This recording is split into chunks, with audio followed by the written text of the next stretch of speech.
On en parlait hier matin, les parents d'un bébé de 21 mois ont porté plainte contre le centre hospitalier de Toulouse. Ils veulent comprendre pourquoi leur fils est mort suite à une ablation des amygdales. Bonjour docteur Kierzek. Bonjour, les amygdales, elles servent à quoi ? Les amygdales, ce sont des organes lymphoïdes. C'est la première partie du système immunitaire. D'ailleurs, plus on grandit, plus les amygdales vont régresser en volume. C'est une espèce de barrière immunitaire pour empêcher les microbes de rentrer dans l'organisme. C'est censé nous protéger alors. C'est censé nous protéger. Et qu'est-ce qui fait alors qu'on décide de les enlever ?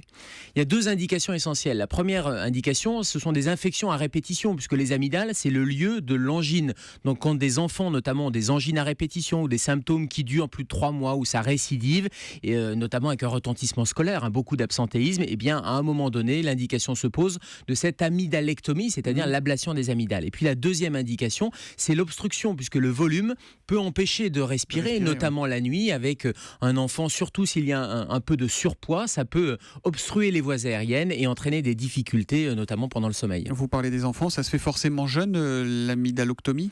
80% des amydalectomies se font avant 18 ans, chez les adultes ou chez les enfants. Chez les adultes, ça peut arriver quand il y a un syndrome obstructif, mais essentiellement, c'est l'enfant, voire l'adolescent. Alors évidemment, on est marqué par le drame du bébé de Toulouse, mais est-ce que c'est classiquement une opération lourde, risquée, ou est-ce que c'est quasiment de la routine pour les médecins ? C'est une intervention de routine. Après, il n'y a pas de petite intervention. Nous, les médecins, on n'aime pas dire il y a des petites interventions ou des grosses interventions, parce qu'il y a toujours un risque. Il y a un risque notamment anesthésique, c'est une anesthésie générale. Et puis sur l'opération des amygdales, il y a un risque post-opératoire de saignement, d'hémorragie, parce que bien sûr, quand on enlève les amygdales, ça peut saigner, et ça peut saigner tout de suite après l'intervention, dans les 24 heures. C'est pour ça que c'est une intervention où on reste généralement la nuit, et on vérifie que le lendemain, il n'y ait pas de saignement. Et puis, il y a un saignement post-opératoire à retardement, et notamment à partir du 8e jour, parce qu'il y a une croûte, ce qu'on appelle l'escar, et lors de la chute de cet escar, il peut y avoir une récidive hémorragique. Donc mais globalement, on ne récupère pas forcément très vite d'une opération comme ça. On récupère vite parce que l'intervention est courte, ça dure 20-30 minutes sous anesthésie générale, et vous allez sortir le lendemain une fois que le chirurgien ORL et l'anesthésiste ont vérifié que tout allait bien.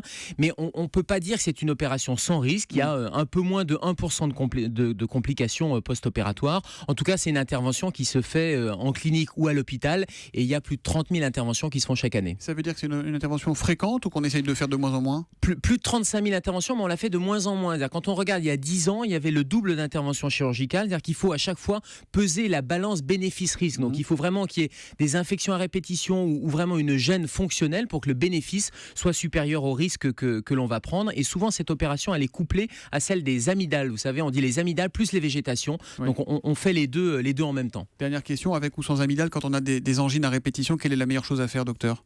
Alors, quand on a des angines à répétition, si les angines, c'est 5-6 épisodes par an, il n'y a pas d'intervention, il n'y a pas d'indication chirurgicale. En revanche, si c'est plus de 6 angines par an, ou si vraiment il y a un retentissement, l'enfant qui est souvent absent de l'école, là, à ce moment-là, il faut vraiment discuter l'indication avec un chirurgien ORL, par exemple. Il est la nuit aux urgences, et tous les matins à 7h-5 sur Europe 1 pour la question santé d'Europe 1. C'est notre docteur, le docteur Kierzek, qu'on retrouve demain. À demain, Gérald. À demain, bonne journée.